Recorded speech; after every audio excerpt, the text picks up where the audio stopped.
நீதி வழங்கும் போது அண்ணன் தம்பி சொந்தம் பந்தம் பணக்கார ஏழை எதையுமே பார்க்க கூடாதுடா, நாயத்தை மட்டும் தான் சொல்லணும். அனைவருக்கும் வணக்கம். தமிழக வெற்றி கழகத்துறை தலைவர் திரு விஜய் அவர்கள் இன்றைக்கு சென்னையில தன்னுடைய தேர்தல் பிரச்சாரத்தின் இறுதிக்கட்ட பரப்புரையை முடித்திருக்காரு. இந்த பரப்புரையில ஒரு அண்ட புழுக ஆகாச புழுக வாய்க்கூசாம சொல்லியிருக்காரு. விஜய் என்கிற நபர் எவ்வளவு தப்பான நபர் என்பதற்கு ஒரு சின்ன எடுத்துக்காட்டு. கரூர் பிரச்சனைக்கும் கரூர் 41 பேர் மரணத்திற்கும் தனக்கும் எந்த சம்பந்தமும் இல்லைன்னு சொல்றது தான். கரூர்ல என் மேல பழி போட்டுட்டாங்க, நான் காலதாமதம் வந்தா சொல்றாங்க, போலீஸ் கொடுத்த நேரத்தில் தான் வந்தேன் அப்படின்னு சொல்லி விஜய் சொல்லியிருக்காரு. அந்த 41 பேர் மரணத்தில் கொஞ்சம் கூட விஜய்க்கு குற்ற உணர்ச்சியோ கொஞ்சம் கூட தன்னுடைய பார்க்க வந்து செத்து போனானே அப்படிங்கிற பரிதாபமோ இரக்கமோ எதுவுமே இல்லை. ஏன்னா இவன் ஒரு அரக்க குணம் பிடிச்சவன் அப்படிங்கிறதுக்கு இந்த பேச்சு ஒரு சான்று. கரூரில் எல்லாருக்கும் தெரியும். கரூர்கிட்ட போய் கேட்டு பார்க்கணுமா? கரூர் நான் தான் போய் கேட்டேன். கேட்டதுக்கு என்ன சொன்னாங்க? ஏங்க விஜய் சரியான இடத்துக்கு வந்திருந்தா என் பிள்ளை செத்துக்குமாங்க அப்படின்னு கேட்டாரா கேட்கலையா? விஜய் நொட்டிக்கிட்டு 12 மணிக்கு வரதா சொல்லிட்டு 7 மணிக்கு வந்தாருங்க, அதனால தான் என் குடும்பத்தை விட்டுட்டேன் சொன்னதுக்கு என்கிட்ட சாட்டையிலே ஆதாரம் இருக்கு. கரூரை போய் கேட்டு பாருங்கிறார். நான் கேட்டேன், நீ போய் கேட்டியா? நீ கரூர் கேட்கல, நேராக ஈசிஆருக்கு வர வச்சு அவங்கள வந்து தனித்தனி ரூம்ல ஒவ்வொருத்தரையும் உட்கார வச்சு அவங்களுக்கு பணத்தை கொடுத்து செக்கை கொடுத்து அப்படித்தான் நீங்க பாத்தீங்க. நீங்க பார்த்தது கூட யாருக்கும் வெளியே தெரியாது. ஆனா காலில் விழுந்து கதறன் தான் சொன்னாங்க. நான் நாமக்கல்லேருந்து வந்தேன், நாமக்கல்லேருந்து வந்த மக்களை அம்போன்னு விட்டு வர்றதையா? கரூரில் செத்து போனவங்களை மட்டும் அம்போன்னு விட்டு வந்தீங்க. நாமக்கல்ல உயிரோட இருப்பவங்களே அம்போன்னு விட்டுற முடியாது, அதனால நாமக்கல்லேருந்து எனக்கு வரது தாமதம் ஆயிடுச்சுன்றீங்க. தாமதம் ஆச்சு இல்ல, தாமதம் ஆனதுனால தானே காலையில் 12 மணிலேருந்து 7 மணி வரைக்கும் காத்திருந்தவன் தண்ணி இல்லாம, அடிப்படை வசதி இல்லாம, கழிவறை போக முடியாம, சைடு முழுக்க பைக்கை போட்டதுனால எங்கேயும் நகர முடியாம, இப்போ வந்துருவார்னு ராஜ்மோகனும் இப்போ வந்துருவார்னு தாவேக்காவோட பேச்சாளர்களும் சொல்லி சொல்லி அந்த மக்கள் நிற்க வச்சு அன்னைக்கு கூட்டம் போட்டு தான் கூட்டம் வரும் என்று திட்டமிட்டு டிசம்பர் 13 நடத்த வேண்டிய கூட்டத்தை செப்டம்பர் 27 நடத்தி எல்லாத்தையும் திமுக நான் பெரிய மயிராண்டி அப்படின்னு காட்டுறதுக்காக, நான் பெரிய பக்கா மாசுன்னு காட்டுறதுக்காக நடத்தப்பட்டது தான் அந்த பரப்புரை. அது விஜயனுடைய மாஸ் மென்டாலிட்டியால மட்டும்தான் அந்த மரணம். ஆனாலும் குற்ற உணர்ச்சி இல்லாம என் மேல பழி போட்டீங்கன்னாரு. அப்போ புசியானந்த் சொன்னாரு, தாவேக்காவுடைய பொதுச் செயலாளர், 12 மணிக்கு தளபதி வந்துருவாரு, தளபதி வந்து அங்கே பேசுவார் அப்படின்னு சொன்னார். நீங்கள் காவல்துறை கொடுத்த நேரத்தான் பேசுனா சொல்கிறீங்க. காவல்துறை 3 to 7 10 அனுமதி. ஆனால் நீங்கள் உங்களுடைய தாவேக்காவோட தமிழக வெற்றி கழக தலைமை நிலைய செய்திக்குறிப்புலையும் புஷி ஆனந்த்னு சொன்னது எல்லாருக்கும் தெரியும்.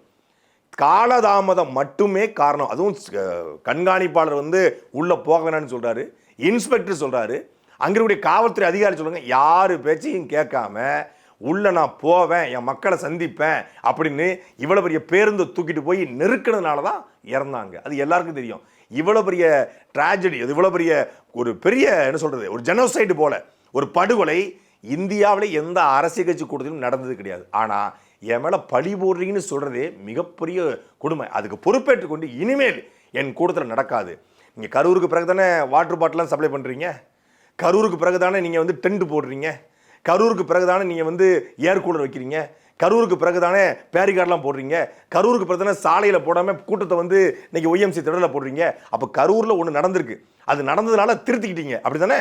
அப்படின்னா அந்த கரூரில் நடந்து தப்பு, அந்த தப்புக்கு பொறுப்பேற்றுக் கொள்ளணும். நீங்கள் 41 பேருக்கு கழுத்து பிடிச்சி கொள்ளலை, ஆனால் உங்களை பார்க்க வந்து செத்தான். உங்கள் பார்க்க வந்து செத்தவனை சரி, நீங்கள் சரியான இடத்துக்கு போயிட்டீங்க, சரியான இடத்துக்கு போயும் அங்கே கூட்ட நெரிசலில் ஏதோ ஒரு மரணம் நிகழ்ந்துருச்சு, ஏன் ஓடி போனேன்?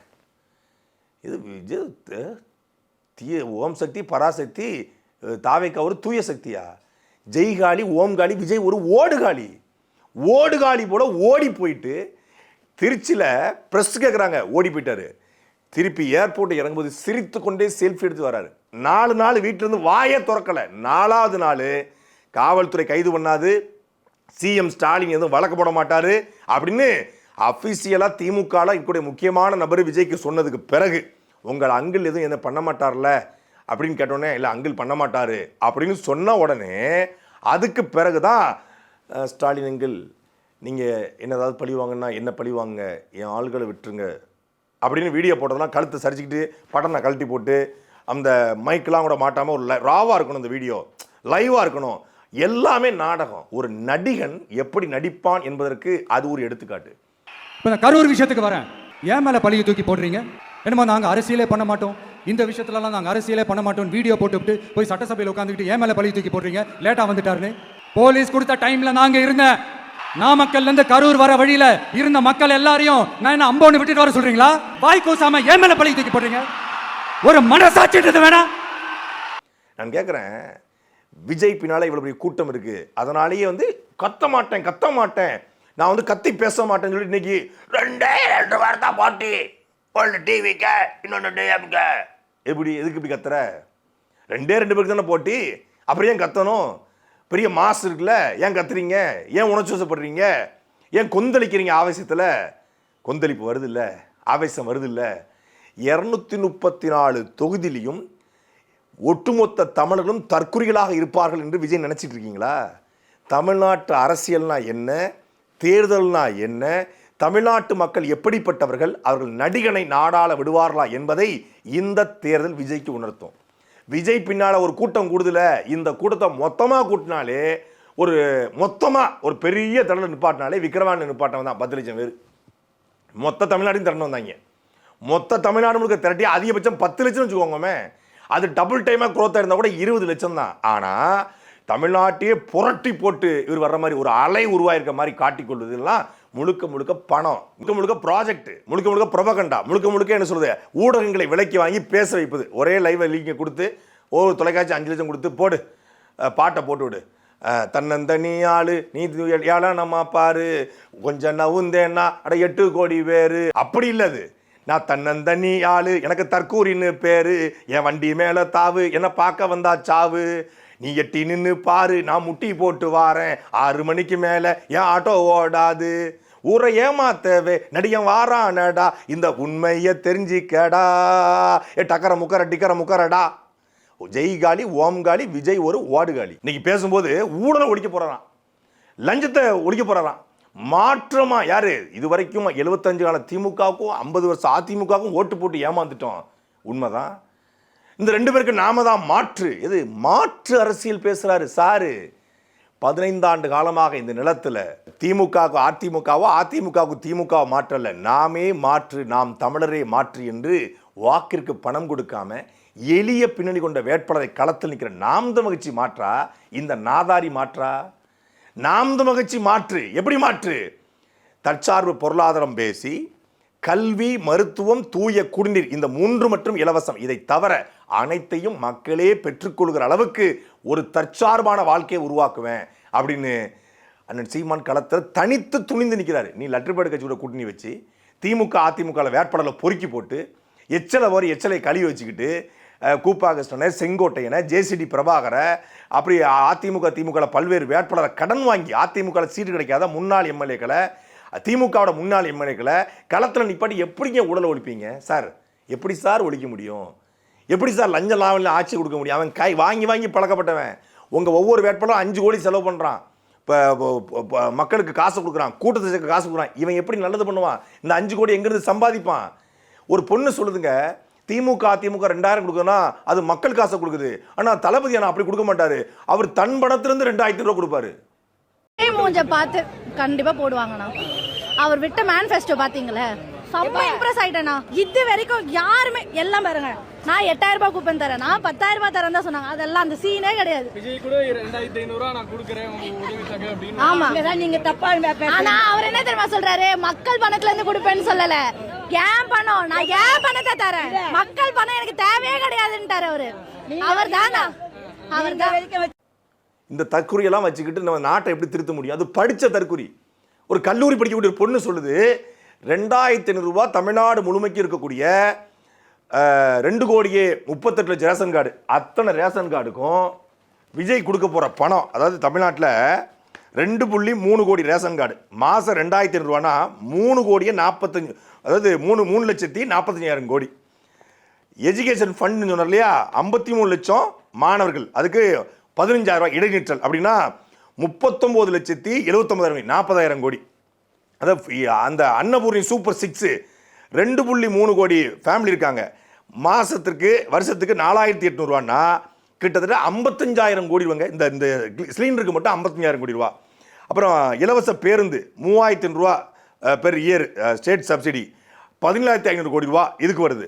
அப்புறம் வந்து சில்க் சாரி, தங்கம் மற்றும் காஞ்சி பட்டுப்புடவை 5 லட்சம் குடும்பம், 5 லட்சம் கல்யாணம், அதுக்கு 60,000 ரூபான்னா 15,000 கோடி எதுக்கு வருஷத்திற்கு. அப்புறம் பார்த்தீங்கன்னா இது விவசாய கடன் தள்ளுபடி, அது கிட்டத்தட்ட 5 ஏக்கர் அப்படின்னா 30,000 கோடி. இது மொத்தமாக சேர்த்தா கிட்டத்தட்ட 5,02,450 கோடி. 5,02,450 கோடி ஒரு வருஷம். தமிழ்நாடு பட்ஜெட்டு 4 லட்சம் கோடி தான். இவர் கொடுக்குற இலவச ஸ்கீமுக்கு தேவையே 5 லட்சம் கோடி. பட்ஜெட் வச்சதா 9 லட்சம் கோடி பட்ஜெட் வரும். எங்கேருந்து போடுவீங்க? ஏற்கனவே 10 லட்சம் கோடி கடன் இருக்கு, எங்கிருந்து எடுப்பீங்க? இந்த கேள்வியை ஒரு தம்பி தாவேக்கோட தலைவர் விஜயவருக்கே எழுதி அனுப்பிச்சிருக்காரு, பதிலே இல்லை. இப்படி இந்த மாதிரி ஆதாரப்பூர்வமாக பேசக்கூடிய நிறைய தம்பிகளும் இருக்காங்க. இப்படி தற்குறித்தனமாக விஜய் என்ன 2,000 தருவார், 2,000 தரணும்னா அவர்கிட்ட வருஷத்துக்கு கிட்டத்தட்ட 3,40,000 கோடி. விஜயோட சொத்து மதிப்பே 800 கோடி தான். அந்த 800 கோடியை விற்றாலும் எத்தனை பேருக்கு தர முடியும்? 3,40,000 கோடியை 5 வருஷத்துக்கு எங்கிருந்து எடுப்பீங்க? இது கூட தெரியாத தற்குறி யாருக்கு ஓட்டு போட்டான்னு? விஜய் பாக்கெட்ல இருந்து பணத்தை எடுத்து கொடுப்பாரு, விஜய் பாக்கெட்ல இருந்து தங்கம் தருவாரு, விஜய் பாக்கெட்ல இருந்து பட்டுப்புடவை தருவாரு அப்படின்னு நினைச்சுக்கிற தற்குறிகள் மாற்றத்துக்காக ஓட்டப்பட போது, அது தான் ஓட்டப்பட போகுது. ஒரு கட்சி தலைவன் பள்ளிவாசல போய் தொழுவதோ, தேவாலயத்தில் வழிபடுவதோ, இல்லை முருகன் கோயிலில் போய் கும்பிடுவதோ தவறு கிடையாது. அது அவருடைய தனி மனித உரிமை. ஆனால் ஒருத்தன் ஒரே நேரத்தில் 1 மணி நேரத்தில் தேவாலயத்தை போய் மண்டி போட்டு, பள்ளிவாசலில் போய் தொழுகை பண்ணி, முருகன் கோயிலில் போய் படுத்து உருண்டு அம்மன் கோயிலில் போய் அப்படின்னா மும்மதமும் சம்மதமா இவன் நடிகன்.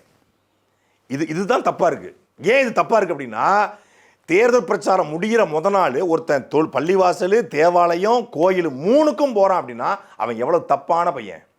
அதாவது உளமாற போறதா இருந்தா தன் குலதெய்வத்தை வழிபடுவாங்க, இல்ல பள்ளிவாசல தேவாலயத்தை வழிபடுவாங்க, இல்ல பள்ளிவாசல போய் பெரியவர்களை பார்த்து வருவாங்க, சரி தப்பு இல்லை. ஆனா ஒரே நாள்ல 1 ஹவர்ல திருச்சிக்கு வந்து, என் சென்னையில் தேவாலயம் இல்லையா, சென்னையில் பள்ளிவாசல் இல்லையா, சென்னையில் கோயில் இல்லையா, திருச்சிக்குள்ள இந்த 3க்கும் போறான்னா 3 சமூகத்துடைய ஓட்டு வேணும். ஓட்டு பிச்சைக்காக இவன் மண்டி இல்லை, இவன் எது வேணாலும் போடுவான். கையெடுத்து கும்பிட்டு கேட்கிறேன், பூத்துக்கு போய் நம்ம ஜனநாயகத்தை காப்பாத்தி ஆகணும். என்ன பிஸியா இருந்தாலும், என்ன வேலையா இருந்தாலும், என்ன வெளியூர்ல இருந்தாலும் தயவு செஞ்சு நம்மளுடைய விசில் சின்னத்துக்கு உங்க ஓட்டு போடுங்க.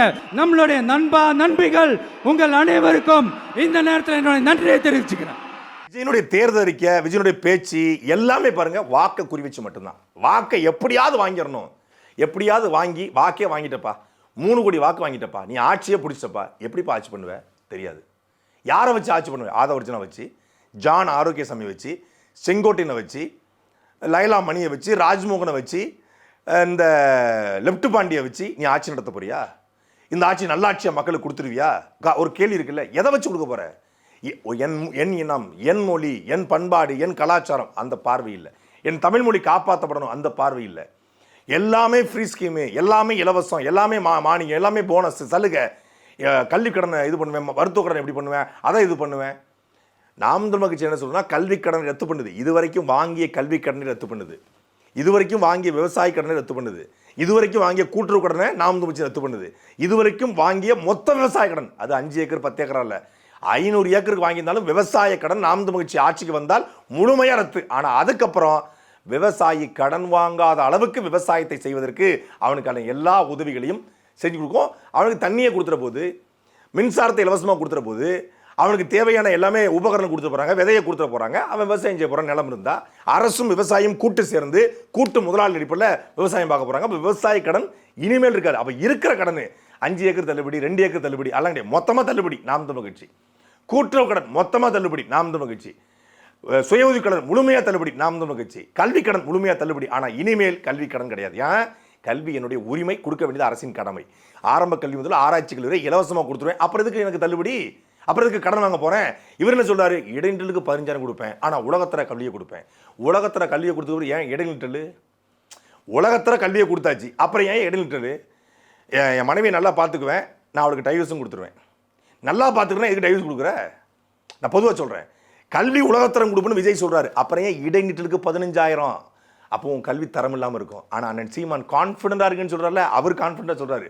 நான் உலகத்தர கல்வியை கொடுப்பேன், கடனே இருக்காது, இடைநிற்றலுங்கிற வாய்ப்பே கிடையாது. ஏன்னா என் பிள்ளைகளுக்கு படிப்பின் சுமையை குறைச்சிருவேன், மதிப்பெண்களை வைத்து மனித அறிவை எடை விட மாட்டேன். அவன் தனித்திறன் ஆற்றலை கண்டுபிடிச்சி ஃபுட்பாலு, வாலிபால்னா வாலிபாலு, பேஸ்கெட்பாலு, இசையா இசை, பாட்டுனா பாட்டு, ஆட்டம்னா ஆட்டம், வட்டெறிதலா, ஈட்டெறிதலா, குண்டெறிதலா, ஓடுதலா, தனித்திறன் ஆற்றலை ஊக்குவிச்சு பாக்ஸிங்கா இல்லை டேக்வாண்டாவா, என்ன திறன் அவன் இருக்கு அதை கண்டுபிடிச்சு அதுக்கு ஸ்பெஷல் ட்ரைனிங்கு. அதுபோல் மொழி பாடத்தை கற்றுக் கொடுப்பேன். மற்ற மொழி தேவைன்னா படிச்சுக்கிட்டோம். அரசியல் வரலாறு கற்றுக் கொடுக்க போகிறேன், அவன் படிச்சுக்க போகிறான். அப்போ தனித்திறன் இண்டிவிஜுவல் டேலண்ட்டை ஊக்குவிப்பேன்னு சொல்கிறாரு. அந்த தனித்திறன் கல்வியை ஊக்குவிக்கும் போது அவன் பள்ளிக்கூடங்கிறது பாடங்கிறது சுமையாக இருக்காது, சுகமாக மாறிடும். அவன் விளையாடத்தானே போகிறான் பள்ளிக்கூடத்துக்கு, அவனுக்கு செஸ் தெரியுதா, செஸ் விளையாட போகிறான், மற்றதை படிச்சுக்க போகிறான். இப்படி ஒரு கல்வி திட்டத்தை கொடுப்பேன்னு அவர் சொல்கிறார். அது உலகத்தர கல்வி. நீ சொல்கிற என்ன கல்வி? நீ உளறுவாய் கல்வி. இது கடைசி கட்டம். இதுக்கு போல விஜய் நம்ம விமர்சிக்க வேண்டிய தேவையும் ஏற்படாமல் கூட போயிடலாம். அது அவசியமாக கூட இருக்காது. ஏன்னா மே 4க்கு அப்புறம் விஜய் எங்கே இருப்பார்னு எல்லாருக்குமே தெரியும். தமிழ்நாட்டுடைய எல்லா அரசியல்வாதிகளுக்கும், ஊடகவியலாளர்களுக்கும், பத்திரிகையாளர்களுக்கும், பொதுவான மக்களுக்கும் எல்லாருக்கும் தெரியும். விஜய் இந்த தேர்தலில் விஜய்க்கு ஏற்பட போகிற பாடம் என்பது ஒட்டுமொத்தமான சினிமா உலகத்திற்கும் போலி அரசியல் செஞ்சுக்கிட்டு இந்த என்ஜிஓ பாலிடிக்ஸ் பண்ணுற அத்தனை பேருக்குமான சம்மட்டி அடியாக இருக்க போகுது. நான் பெரிய ஆளு அப்படின்னு நினைத்து வரக்கூடிய அத்தனை பேருக்கும் அடியாக இருக்கும். அரசியலுங்கிறது என்பது மக்களுக்கான சேவை, மக்களின் தேவை, அதை அறிந்து செய்கிற சேவை. அந்த சேவையை சேவையாக பார்க்காம நான் பெரிய ஆளு அதனால் அரசியலுக்கு வந்திருக்கிறேன் அப்படின்னு சொல்கிற எல்லாரும் இந்த அரசியல் புறந்தள்ளப்படுவார்கள். அது விஜய்க்கு போடுற அடி மொத்த தமிழ்நாட்டிலையும் இனிமேல் 50 வருஷத்துக்கு எந்த சினிமாக்காரனுக்கும் அரசியல் ஆசை வரக்கூடாது. அப்போ சினிமாலேருந்து அரசியல் வரக்கூடாதா? சினிமாலேருந்து மட்டும் வரக்கூடாது. சினிமா என்கிற அந்த பெரிய பிம்பத்தை மட்டும் வைத்திருக்க. நீ சினிமாலேருந்து வரலாம், சூர்யா இருக்காரு, ஏதோ உதவி பண்ணுறாரு, கார்த்தி இருக்காரு, உதவி பண்ணுறாரு, மக்களுக்கு சேவை பண்ணிட்டு, மக்கள் கருத்தை பேசிட்டு, மக்களுக்காக நின்றுட்டு. பிரகாஷ்ராஜ் சொல்கிறார்ல, சினிமாவில் நீ சிஎம் ஆயிடலாம், இன்ஸ்பெக்டர் ஆயிடலாம், போலீஸ் ஆயிடலாம், ஐபிஎஸ் ஆயிடலாம், ஐஏஎஸ் ஆயிடலாம். ஆனால் களத்தில் அப்படி கிடையாது. களத்தில் மக்களுக்காக முதல்ல அரசியல் பேசு, வாயை திறந்து பேசு, ஒரு 5 வருஷம் பேசு. ஏங்க ஒரு படத்தை எடுக்கிறதுக்கு விஜய்கிட்ட போய் கேட்குறாங்க, நீங்கள் நியூ டைரக்டர்ஸ்க்கு அனுமதி கொடுப்பதில்ல, எக்ஸ்பீரியன்ஸ் இல்லாமல் கொடுக்க முடியாது. ஒரு படத்தை எடுக்கிறதுக்கே எக்ஸ்பீரியன்ஸ் வேணும்னா நாட்டை ஆள்றதுக்கு எக்ஸ்பீரியன்ஸ் வேண்டாமா? நாட்டை ஆளுவதற்கு அனுபவம் வேண்டாமா? நாட்டை ஆளுவதற்கு அரசியல் தெரிய வேண்டாமா? நாட்டை ஆளுவதற்கு குறைந்தபட்சம் மக்களுடைய நலன் தெரிய வேண்டாமா? மக்கள் பிரச்சனை தெரிய வேண்டாமா? இன்றைக்கி ஜான் ஆரோக்கியசாமி ஸ்ட்ராட்டஜிஸ்டாக எழுதி கொடுத்து பேசிடலாம். ஆட்சியும் ஜான் நடத்துவாரா? அது நல்லாட்சியாக இருக்குமா? இது வரைக்கும் நடந்த தேர்தலில் திமுக காரங்க எவ்வளவு, அதிமுக காரங்க எவ்வளவு, நாம் தமிழ்காரங்க எவ்வளவு, தமிழ் தேசியவாதி எவ்வளவுன்னு தெரிஞ்சிச்சு. இந்த தேர்தல் தற்கூரி எவ்வளவுன்னு தெரிய போகுது. அது வேணால் நடக்க வாய்ப்பு இருக்க ஒழிய வேறு எதுவும் நடக்காது. இந்த நிலத்தில் திராவிட கட்சிகளுக்கு ஒரே மாற்று அப்படின்னா அது தமிழ் தேசியம் மட்டும்தான். திமுக அதிமுக ஒரே மாற்று அப்படின்னா அது நாம் தமிழ் கட்சி மட்டும்தான்.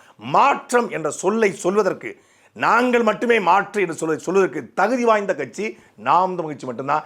இலவசம் கொடுக்கிற இந்த திமுக அதிமுக தாவேக்கா மத்தியில் இலவசம் கொடுக்க மாட்டேன், கல்வி மருத்துவம் கொடுப்பேன்னு சொல்ற நாம் தமிழர் மாற்றா இந்த தற்குறி மாற்றா என்பதை தமிழ்நாட்டு மக்கள் சிந்தியுங்கள்.